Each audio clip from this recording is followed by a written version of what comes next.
सबको जय मसीह। परमेश्वर के हमसे बात करने की श्रृंखला में हम देख रहे हैं परमेश्वर सपनों के द्वारा हमारे नाम से आवाज़ देकर, वचनों के द्वारा, पवित्र आत्मा जो हमें सहायक के रूप में दिया है, और स्वर्गदूतों के द्वारा, दर्शन के द्वारा, भविष्यवक्ताओं के द्वारा, और आज हम देखेंगे चिन्ह के द्वारा परमेश्वर हमसे बात करते हैं, चिन्हों को देते हैं।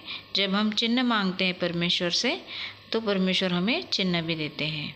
तो न्यायियों की पुस्तक से 6वां अध्याय से 36 से 40 वचन हम देखेंगे। तब गिदोन ने परमेश्वर से कहा, यदि तू अपने वचन के अनुसार इज़राइल को मेरे द्वारा छुड़ाएगा तो सुन, मैं एक भेड़ी की ऊन खलिहान में रखूँगा, और यदि ओस केवल उस ऊन पर पड़े और उसे छोड़ सारी भूमि सूखी रह जाए तो मैं जान लूँगा कि तू अपने वचन के अनुसार इज़राइल को मेरे द्वारा छुड़ाएगा। और ऐसा ही हुआ। इसलिए जब उसने बिहान को सवेरे उठकर उस ऊन को दबाकर उसमें से ओस निचोड़ी, तब एक कटोरा भर गया। फिर गिदोन ने परमेश्वर से कहा, यदि मैं एक बार फिर कहूँ तो तेरा क्रोध मुझ पर न भड़के। मैं इस ऊन से एक बार और भी तेरी परीक्षा करूँ, अर्थात केवल ऊन ही सूखी रहे और सारी भूमि पर ओस पड़े। इस रात को परमेश्वर ने ऐसा ही किया, अर्थात केवल ऊन ही सूखी रह गई और सारी भूमि पर ओस पड़ी।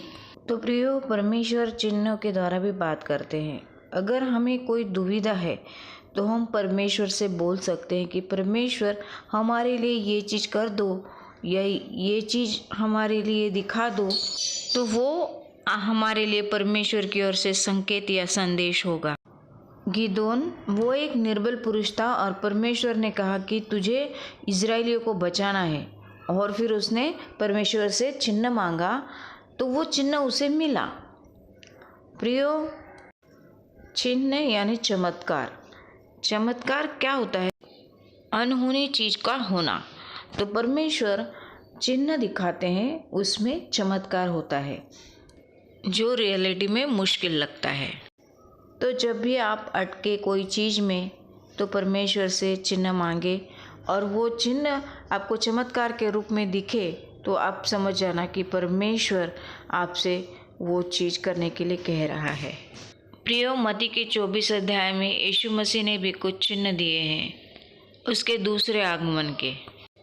तो जब यीशु मसीह का दूसरा आगमन होगा तो जो धर्मी है वो उठा लिए जाएंगे, जो मुर्दे हैं उनको जिलाया जाएगा, यानी सारे आत्मा में जिलाए जाएंगे कि वो अनंत जीवन पाए। इसलिए प्रियो, 24 अध्याय को ध्यान से पढ़िए मत्ती के। उसमें परमेश्वर ने लिखा है कि कौन से चिन्ह हैं जो हमें समझने हैं कि परमेश्वर का पुत्र यीशु मसीह आने वाला है।